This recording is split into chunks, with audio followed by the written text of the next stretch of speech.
മറിയവും യൗസേപ്പും നസ്രത്തിന്റെ ശാന്ത ജീവിതത്തിൽ മറിയവും യൗസേപ്പും ഭാവി ജീവിതത്തെക്കുറിച്ച് സ്വപ്നം കണ്ടിരുന്നു.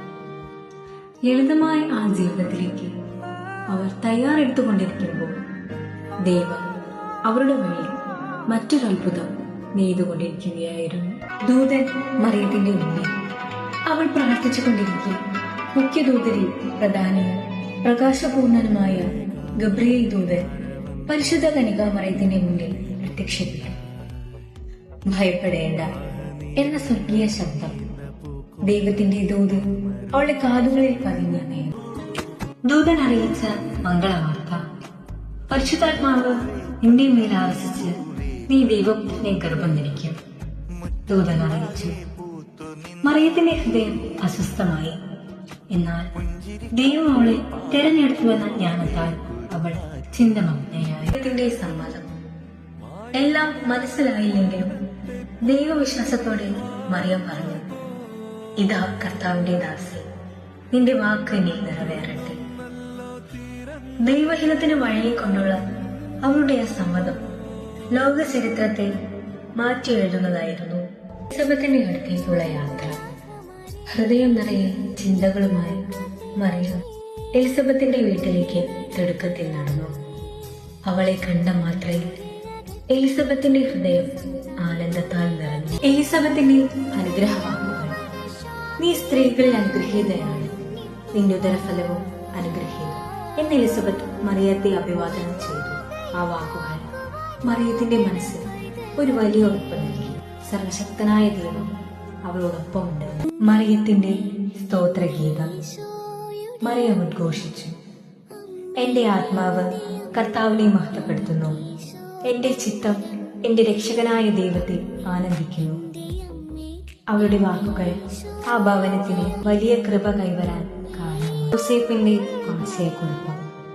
മറിയം ഗർഭിണിയാണെന്നറിഞ്ഞപ്പോൾ യൗസേപ്പിന്റെ മനസ്സ് വലിയ അസ്വസ്ഥതയിലായി.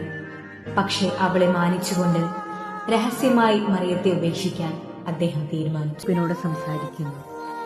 സ്വപ്നത്തിൽ ദൂതൻ പ്രത്യക്ഷപ്പെട്ടു പറഞ്ഞു, ദാവീദിന്റെ പുത്രനായ ജോസഫ്, മറിയത്തെ ഭാര്യയായി സ്വീകരിക്കാൻ ശങ്കിക്കേണ്ട.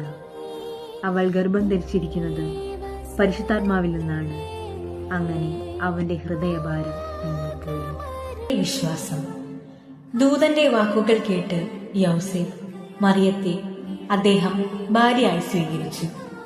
വിശ്വാസം നിറഞ്ഞ ആ നീതിമാൻ ദൈവഹിതത്തിന് തന്നെ വിട്ടു. സീസറിന്റെ ഉത്തരവ്. അന്നുകാലത്ത് സീസർ ഒരു ഉത്തരവ് പുറപ്പെടുവിച്ചു. എല്ലാവരും തങ്ങളുടെ സ്വദേശത്ത് പോയി പേരെഴുതണം. ഈ ഉത്തരവാണ് മറിയത്തിന്റെയും യൗസേപ്പിന്റെയും യാത്രയുടെ തുടക്കം. ബെത്ലഹേമിലേക്കുള്ള യാത്ര. ഗർഭിണിയായ മറിയവുമായി യൗസേപ്പ് ബെത്ലഹേമിലേക്കുള്ള ദീർഘയാത്ര തുടർന്നു. നല്ല ക്ഷീണമുണ്ടായിരുന്നെങ്കിലും പിതാവായ ദൈവത്തിന്റെ ഹിതം നിറവേറ്റുക എന്നത് മാത്രമായിരുന്നു ആ യുവദമ്പതികളുടെ മനസ്സ് മുഴുവൻ. തിരക്കേറിയ പട്ടണം. ബെത്ലഹേം ജനനിബിഡമായിരുന്നു. മറിയത്തിനും ജോസഫിനും ഒരു ചെറിയ താമസമുറിയെങ്കിലും ലഭിക്കുമോ എന്ന പ്രതീക്ഷ മാത്രം. ഗർഭിണിയായ മറിയത്തിന് തല ചായ്ക്കാൻ ഒരിടം ലഭിക്കണേ എന്ന പ്രാർത്ഥനയിലായിരുന്നു ജോസഫ്. ഒരിടത്തും ഇടമില്ല. വാതിലുകൾ മുട്ടിയപ്പോഴുള്ള മറുപടികളെല്ലാം ഒന്നായിരുന്നു, ഇവിടെ സ്ഥലമില്ല. എന്നാൽ ലോകം നിരസിച്ചവർക്ക് വേണ്ടി ദൈവം ഒരു കൊച്ചു സ്ഥലം തയ്യാറാക്കിയിരുന്നു. ഒടുവിൽ ഒരാൾ പറഞ്ഞു, കാലിത്തൊഴുത്തിൽ കുറച്ച് സ്ഥലമുണ്ട്, ലളിതമായൊരിടം. എന്നാൽ ലോകം മുഴുവൻ തേടിയെത്താൻ പോകുന്നൊരിടമായി ആ തൊഴുത്ത് മാറാൻ പോകും. ശാന്തത. തണുത്ത രാത്രി. കാലിത്തൊഴുത്തിൽ ലളിതത്വത്തിൽ മറിയവും യൗസേപ്പും വിശ്രമിച്ചു. ലോകമറിയാതെ ദൈവത്തിന്റെ വാഗ്ദാനം ആ ശാന്തതയിൽ അടുക്കുകയാണ്. യൗസേപ്പിന്റെ കാവൽ. മറിയം ഉറങ്ങുമ്പോൾ യൗസേപ്പ് നിശബ്ദമായി കാവലിരുന്നു.